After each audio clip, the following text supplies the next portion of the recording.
L'histoire n'est pas écrite par les vaincus, elle est réécrite par ceux qui ont peur de la vérité.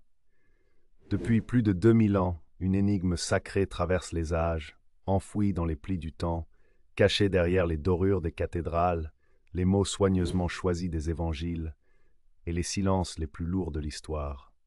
On nous a dit que le Saint Graal était une coupe, une relique, un objet sacré. Mais, et si c'était bien plus que cela? Et si, au cœur du plus grand mystère chrétien, le Graal n'était pas un objet, mais une femme qui portait en elle le sang, la connaissance et l'héritage oublié du Christ lui-même. Son nom résonne comme une prière et une malédiction, Marie-Madeleine. Dans cette série bouleversante, Essence des mystères vous propose un voyage à travers les arcanes les plus profonds du christianisme primitif, là où la vérité a été dissimulée, travestie, puis enterrée sous des siècles de dogmes. Des textes gnostiques interdits aux manuscrits retrouvés de Nag Hammadi, des secrets du temple de Jérusalem aux symboles alchimiques du Moyen Âge, vous allez découvrir pourquoi Marie-Madeleine pourrait bien être le véritable Saint Graal, et pourquoi tant de puissants ont tout fait pour que vous ne le sachiez jamais. Préparez-vous à remettre en question ce que vous pensiez savoir sur la foi, l'histoire et vous-même.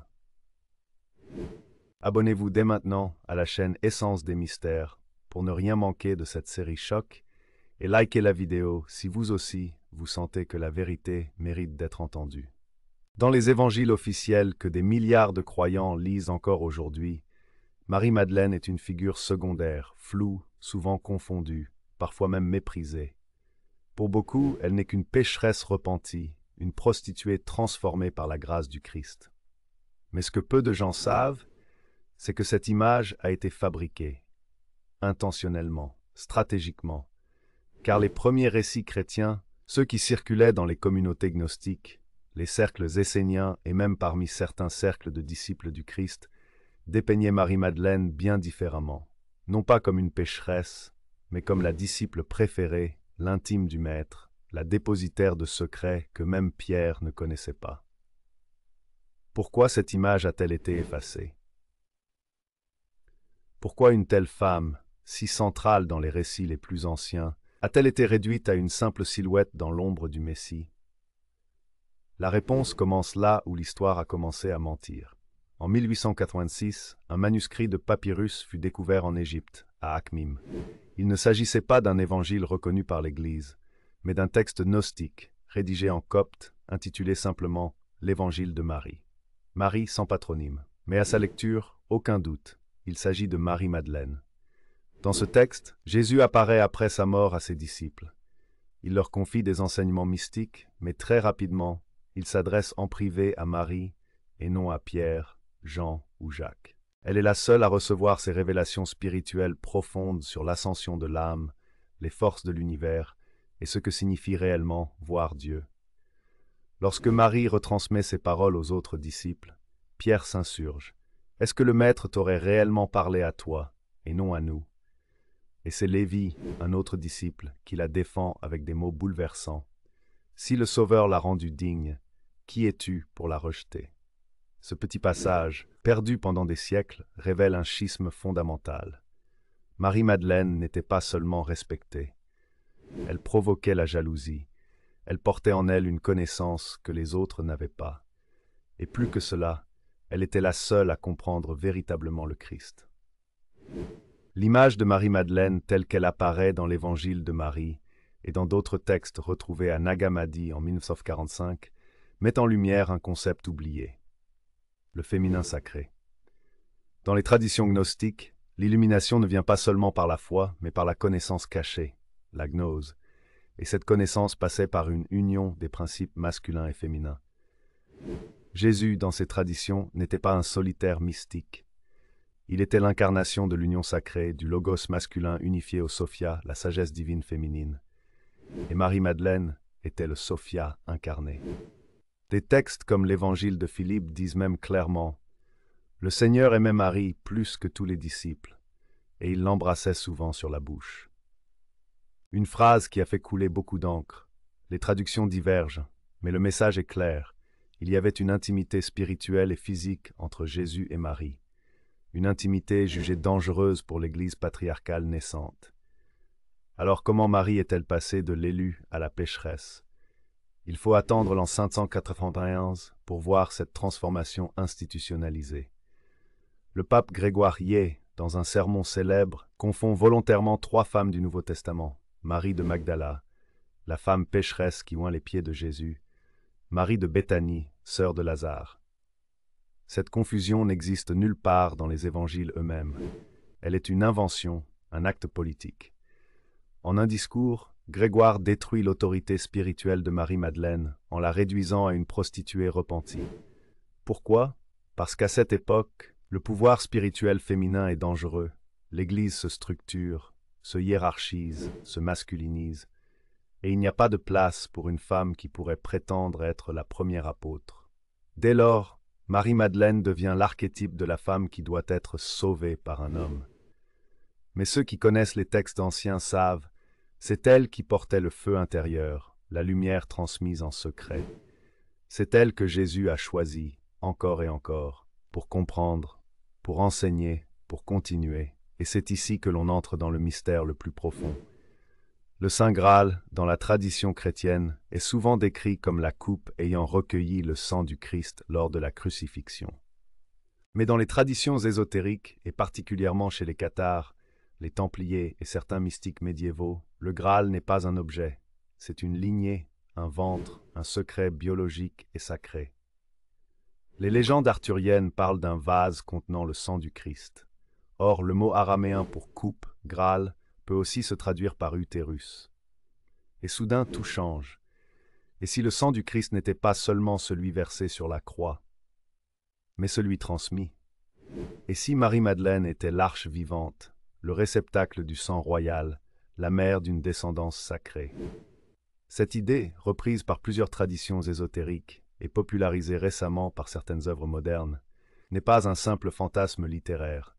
Elle prend racine dans des traditions très anciennes. Les cathares dans le sud de la France l'évoquaient en secret. Les Templiers auraient retrouvé des documents prouvant cette filiation. Les prieurés de Sion, selon certaines sources controversées, auraient gardé ce savoir caché pendant des siècles. Selon une tradition persistante, Marie-Madeleine aurait fui la Terre Sainte après la crucifixion, enceinte ou accompagnée de proches, pour échapper à la persécution. Son voyage l'aurait conduite jusqu'en Gaule, dans le sud de la France, plus précisément en Provence, où encore aujourd'hui, des sanctuaires, des grottes et des villages portent sa trace. À Sainte-Baume, une grotte creusée dans la montagne est encore vénérée comme l'endroit où elle aurait vécu les dernières années de sa vie en ermite. À Sainte-Marie-de-la-Mer, la légende dit qu'elle serait arrivée par bateau avec Marie-Salomé et Marie-Jacobée, fuyant la Judée. Mais d'autres récits parlent d'un enfant. Un enfant caché, porteur du sang du Christ. Ce récit, tué dans l'œuf par les institutions religieuses, aurait été conservé par des lignées secrètes, notamment dans le Languedoc et chez les initiés du Graal. Pourquoi tout cela a-t-il été occulté? Parce que cette vérité, si elle était reconnue, changerait tout. Elle ferait de Jésus un homme marié, ayant transmis un héritage humain et divin. Elle redonnerait au féminin une place centrale dans la tradition spirituelle chrétienne. Elle détruirait l'idée d'une Église uniquement fondée sur Pierre. Elle révélerait que le Graal est vivant, qu'il a marché parmi nous, et qu'il pourrait avoir laissé une descendance. C'est une vérité qui remet en cause le pouvoir, la hiérarchie, le patriarcat, et jusqu'à la nature même du divin. Et c'est pourquoi Marie-Madeleine a été effacée. L'idée peut sembler impensable, voire blasphématoire pour certains. Mais pour d'autres, elle est le chaînon manquant, la clé de voûte d'un puzzle millénaire.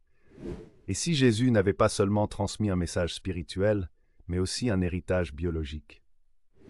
Et si Marie-Madeleine n'était pas seulement son égale spirituelle, mais aussi la mère de son enfant? Cette idée, étouffée pendant des siècles, ne repose pas que sur une intuition moderne.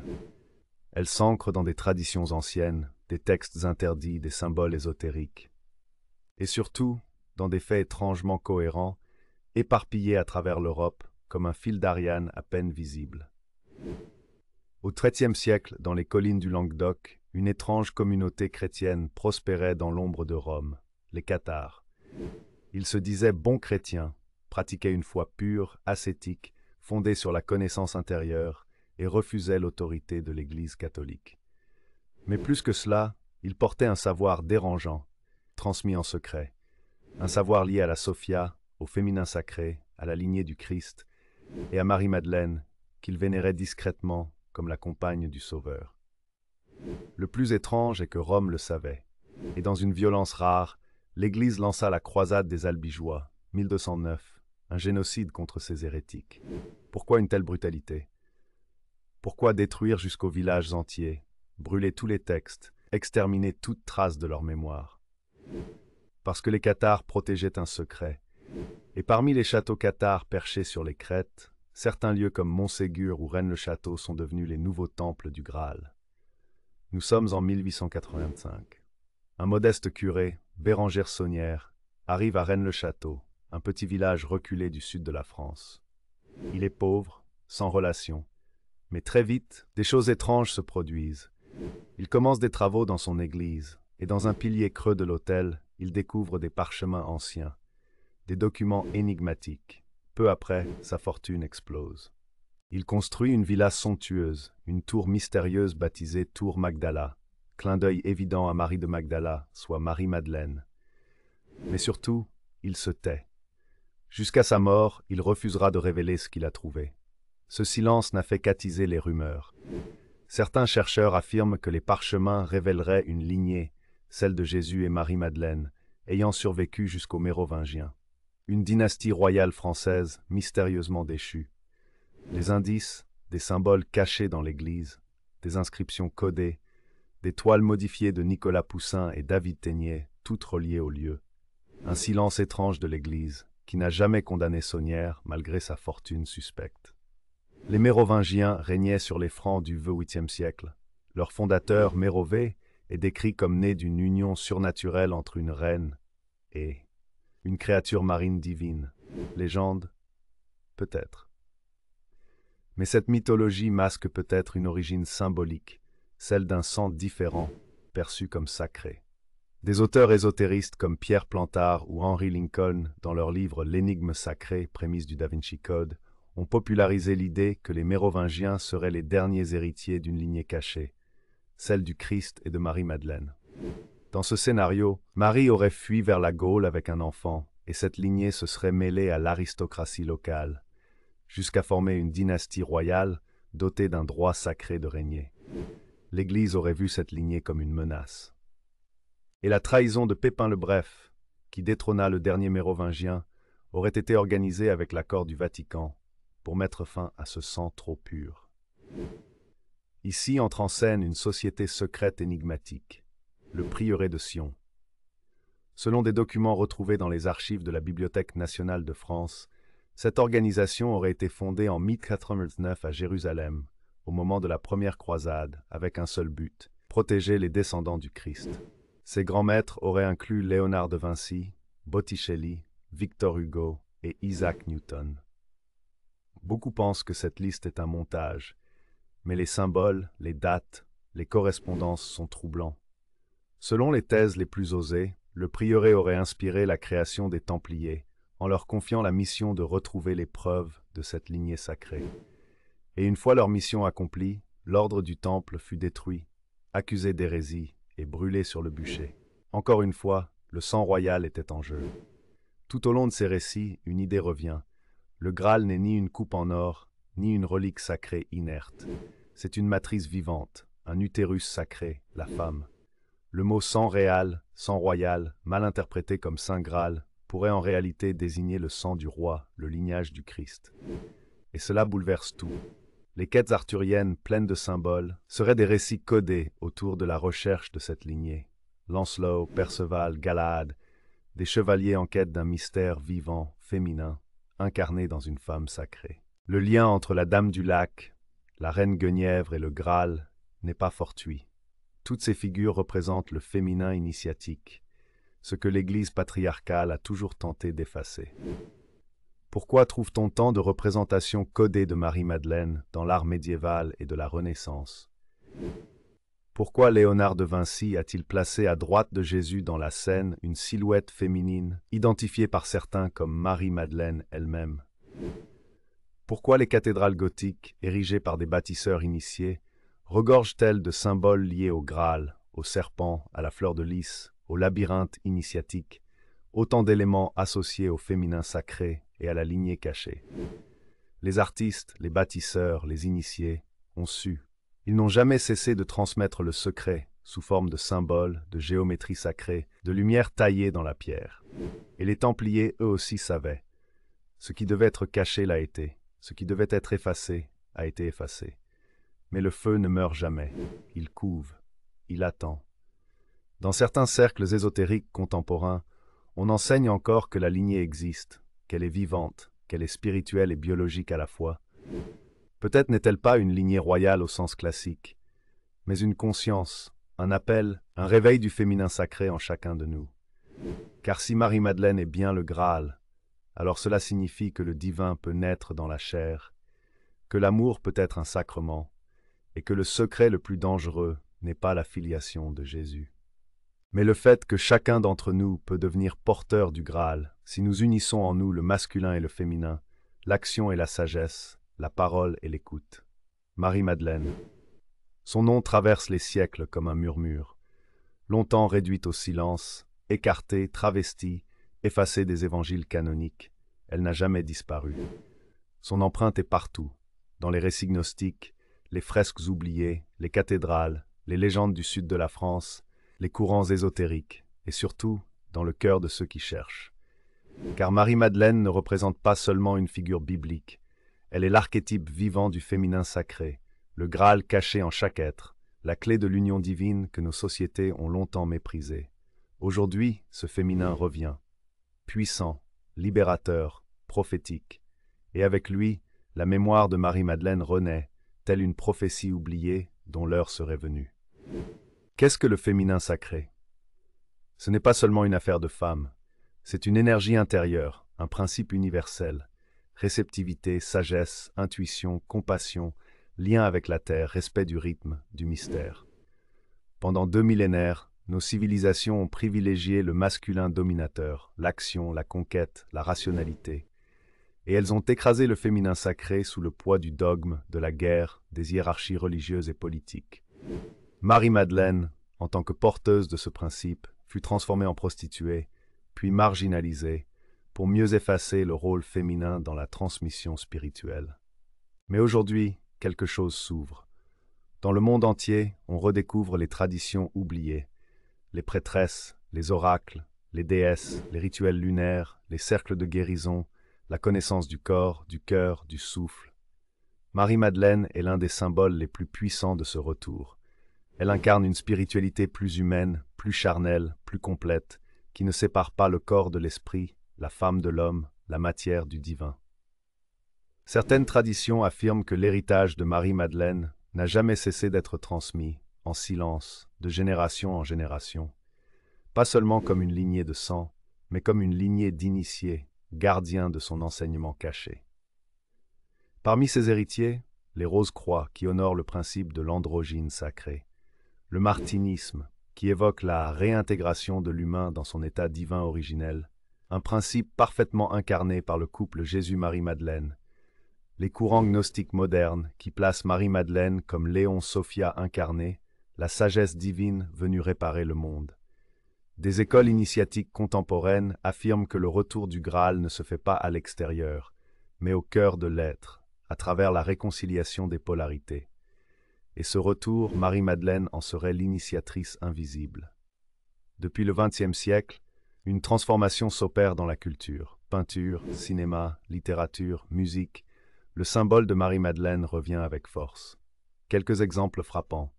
Le Da Vinci Code de Dan Brown. Bien qu'en partie romancé, ce roman a remis sur le devant de la scène la thèse explosive de la lignée sacrée et présenté Marie-Madeleine comme l'épouse du Christ. L'œuvre de Léonard de Vinci, réinterprétée à la lumière de ces révélations. Les chansons de Lorina McKennitt, les poèmes de Rainer Maria Rilke, les tableaux de Suzanne Seddon Boulet, tous évoquent le féminin mystique, souvent à travers la figure d'une femme portant la mémoire d'un amour divin. Et dans le monde du bien-être, de l'éveil spirituel, du chamanisme moderne, on voit éclore des cercles de Marie-Madeleine, des retraites initiatiques, des rites de renaissance liés à son énergie. Plus qu'une histoire cachée ou un complot ancien, Marie-Madeleine est un chemin intérieur.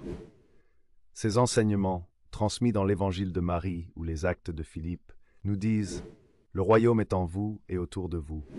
Ne suivez pas une loi extérieure, mais la lumière intérieure.